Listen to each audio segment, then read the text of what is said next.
আমন্ত্রণ দীপ্ত সংবাদে আপনাদের সাথে আছি আমি ইয়াসমিন সুমনা। ত্রয়োদশ জাতীয় সংসদের সংসদ কমিটির প্রথম বৈঠক চলছে। বেলা 11টার পর জাতীয় সংসদ সচিবালয়ের ক্যাবিনেট কক্ষে এই সভা শুরু হয়। এদিকে বিকেল 4টায় জাতীয় সংসদের সরকারি দলের সংসদীয় সভা অনুষ্ঠিত হবে। ত্রয়োদশ জাতীয় সংসদের কার্যক্রমকে গতিশীল করতেই গুরুত্বপূর্ণ এই দুটি বৈঠক। এতে নীতি নির্ধারণী প্রক্রিয়ায় নতুন গতি আসবে বলে মনে করছেন সংশ্লিষ্টরা।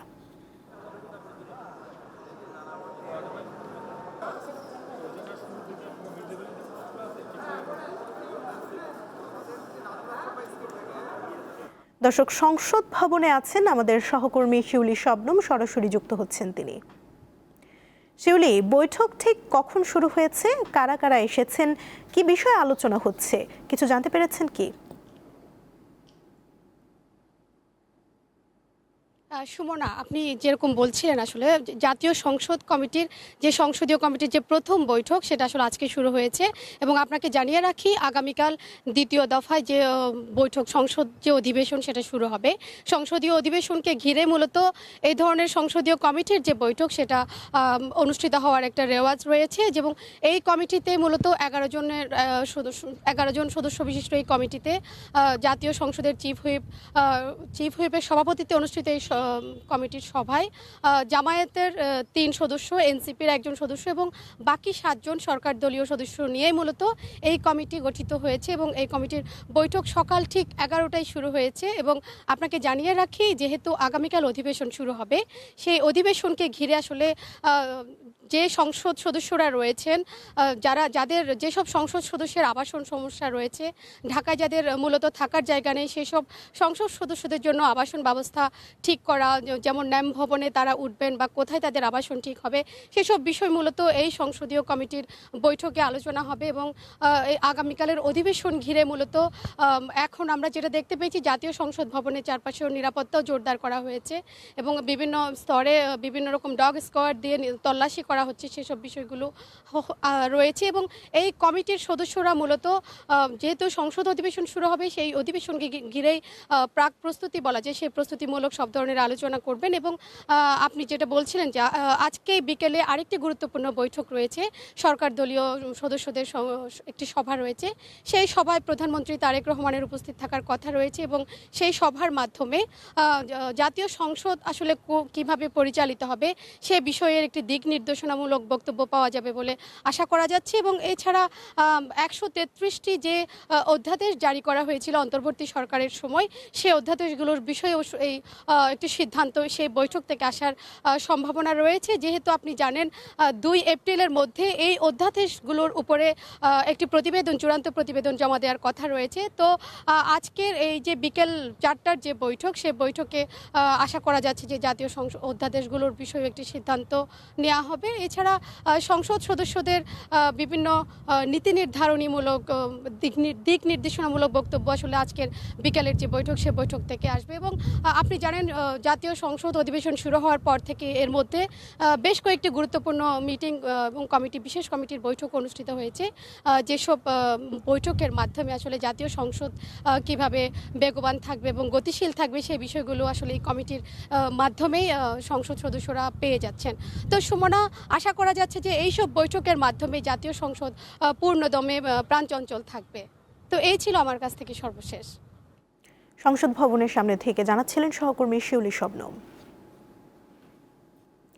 ঈদের ছুটি শেষে কর্মব্যস্ত রাজধানী ঢাকায় ফিরছে মানুষ। দেশের বিভিন্ন জেলা থেকে বাস, ট্রেন ও লঞ্চে করে ফিরছে যাত্রীরা। সায়দাবাদে আছেন সহকর্মী সোহাগ আহমেদ, সরাসরি যুক্ত হচ্ছেন তিনি। সোহাগ, সায়দাবাদে এই মুহূর্তের পরিস্থিতি কেমন দেখছেন, আমাদের জানাবেন।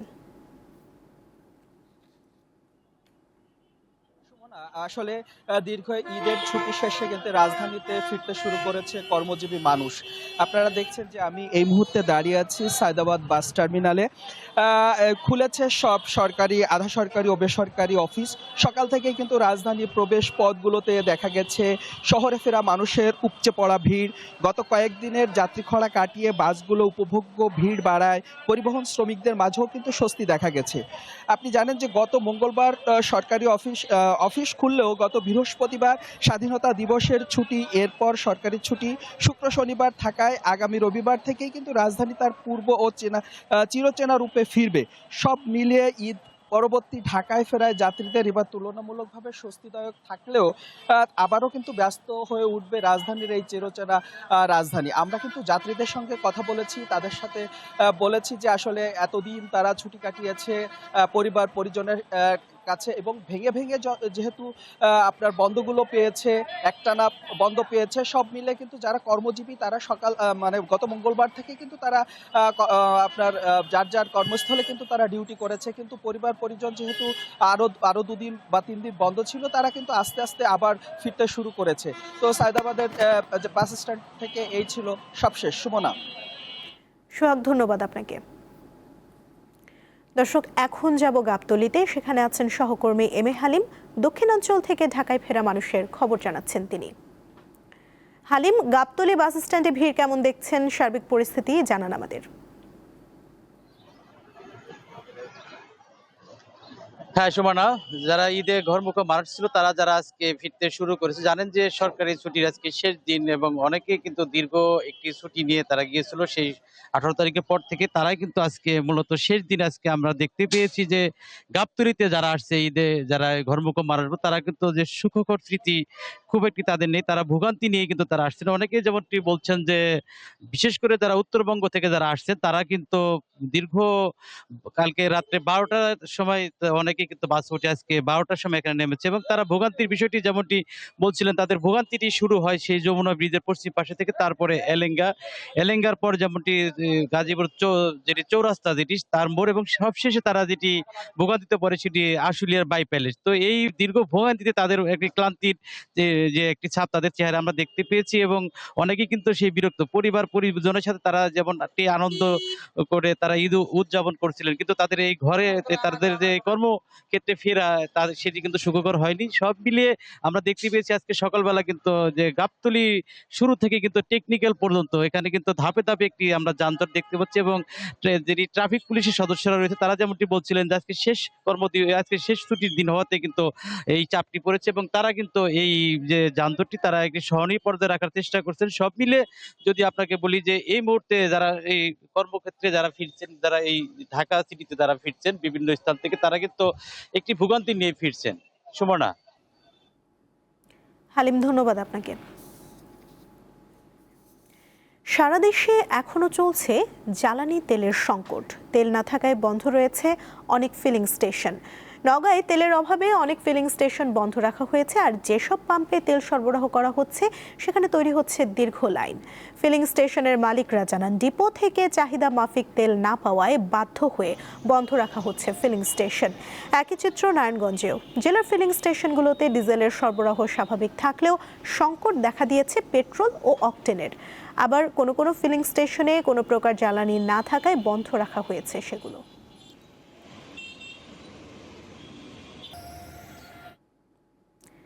আজও সারা দেশে বিভিন্ন ফিলিং স্টেশনের দীর্ঘ সারি, আবার কোনোটা বন্ধ রয়েছে। এ বিষয়ে জানাতে আমাদের সাথে যুক্ত হচ্ছেন সহকর্মী সুলতান মাহমুদ। সুলতান, ফিলিং স্টেশনগুলোতে তেল সরবরাহ কেমন দেখছেন জানাবেন।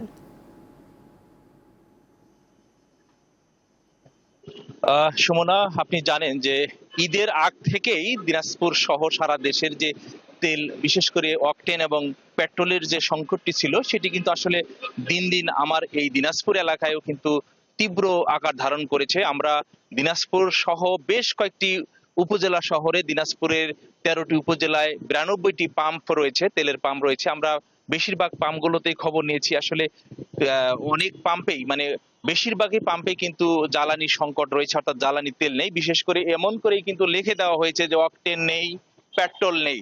2-1টি পাম্পে কিন্তু ডিজেল থাকলেও সেটি কিন্তু খুব চাহিদার তুলনায় অনেক কম বলে পাম্প কর্তৃপক্ষ আমাদেরকে জানিয়েছেন। তারা বলছেন যে ডিজেল এবং পেট্রোলের যে চাহিদা সেটি কিন্তু আমরা দেখেছি যে দীর্ঘ সময় ধরে কিন্তু যারা মোটরসাইকেল বাইকাররা রয়েছেন তারা কিন্তু এখানে কিছুক্ষণ আগে উঠে লম্বা লাইন দাঁড়িয়েছিল এবং তারা বলছে যে তেল না থাকার কারণে, অর্থাৎ পেট্রোল বা অকটেন না থাকার কারণে অনেকে কিন্তু মোটরসাইকেল চালাতে পারছে না। তাদের অনেকেরই কিন্তু কর্মজীবনের সাথে কিন্তু মোটরসাইকেল জড়িত থাকলেও সেটি কিন্তু একেবারেই বন্ধ হয়ে গিয়েছে বলে তারা জানিয়েছেন। তবে পেট্রোল পাম্পের কর্তৃপক্ষের সাথে আমার কিছুক্ষণ আগেও কথা হয়েছে, তেনারা জানিয়েছেন যে আসলে গত এই পাম্পে, এটি হচ্ছে সমতা পেট্রোল পাম্প, সেই সমতা পাম্পে গত 26 তারিখে তারা তেল পেয়েছিল 2500 লিটার, যেটি সেদিনই কিন্তু সাথে সাথেই আমরা শেষ হয়েছে। আমরা দেখেছি যে সেদিনও কিন্তু লম্বা একটা লাইন ছিল।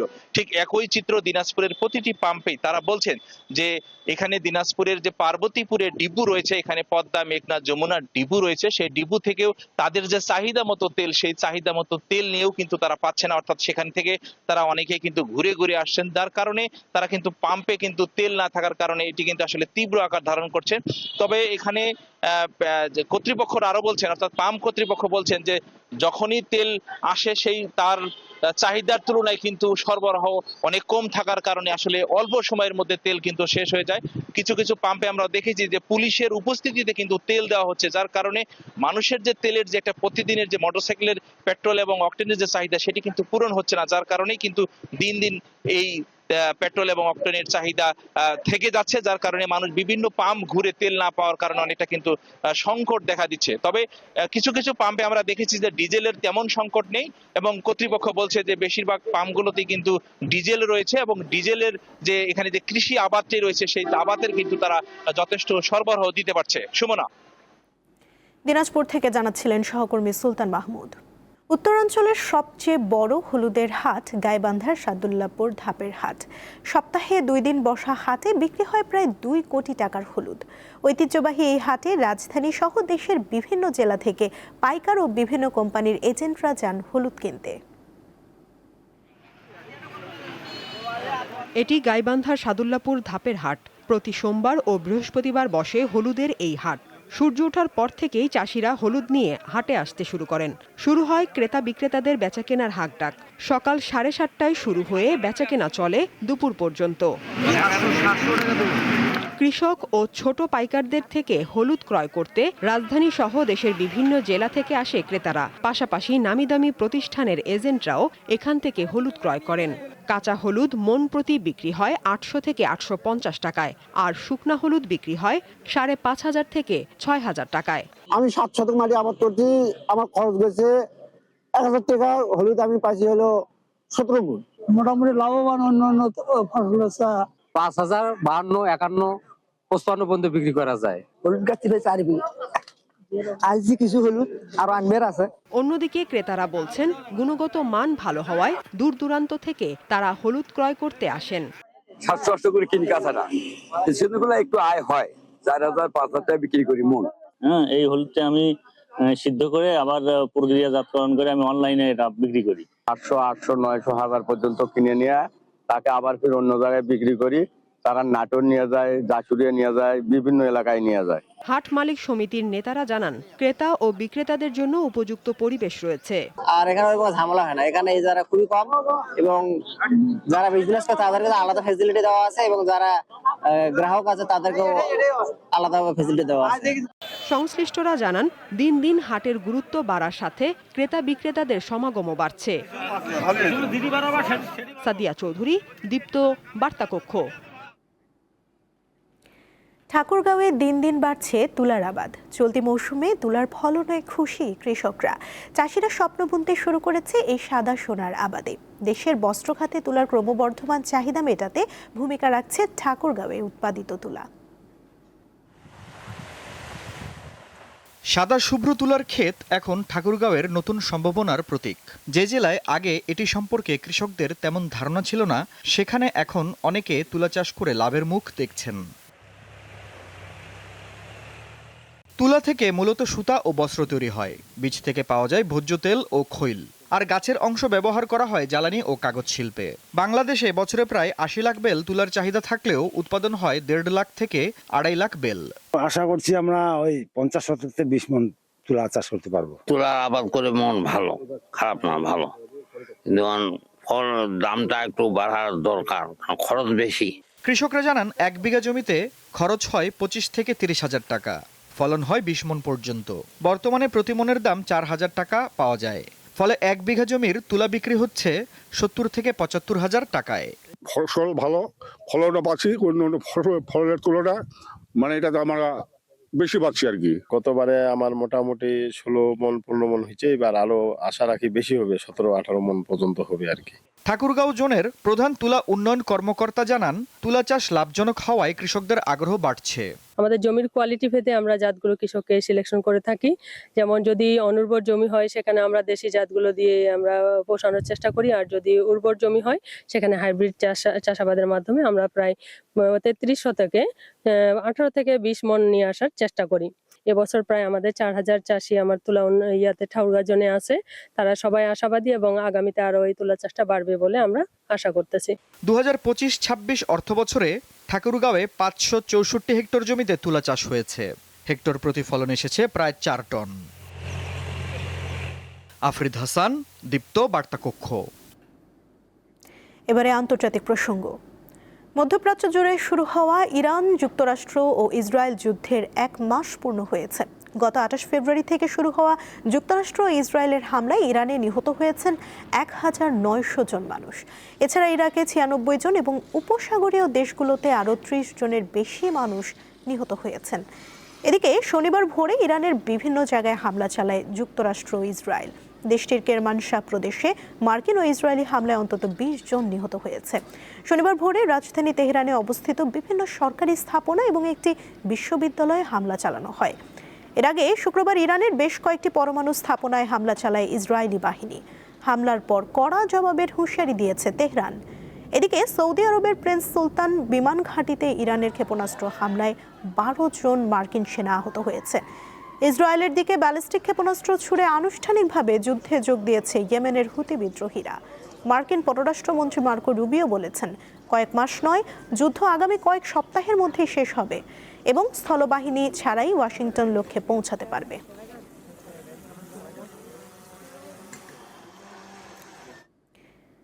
নেপালে জেনজি আন্দোলনের জেরে ক্ষমতাচ্যুত প্রধানমন্ত্রী কেপি শর্মা ওলিকে গ্রেফতার করা হয়েছে। সকালে রাজধানী কাঠমান্ডু থেকে তাকে গ্রেফতার করা হয়। এ সময় তার সরকারের সাবেক স্বরাষ্ট্রমন্ত্রী রমেশ লেখককেও আটক করে পুলিশ। গত বছর তরুণদের সরকার বিরোধী বিক্ষোভে প্রাণঘাতী দমন অভিযান পরিচালনার অভিযোগে তাদের গ্রেফতার করা হয়েছে। দেশটির পুলিশ জানিয়েছে, তদন্ত কমিশনের সুপারিশের ভিত্তিতে তাদের বিরুদ্ধে গ্রেফতারি পরোয়ানা কার্যকর করা হয়, কিন্তু তাদের বিরুদ্ধে এখনও আনুষ্ঠানিক কোনো অভিযোগ আনা হয়নি। নতুন প্রধানমন্ত্রী হিসেবে তরুণ নেতা বালেন্দ্র শাহ দায়িত্ব নেয়ার একদিন পরই গ্রেফতার হলেন কেপি শর্মা।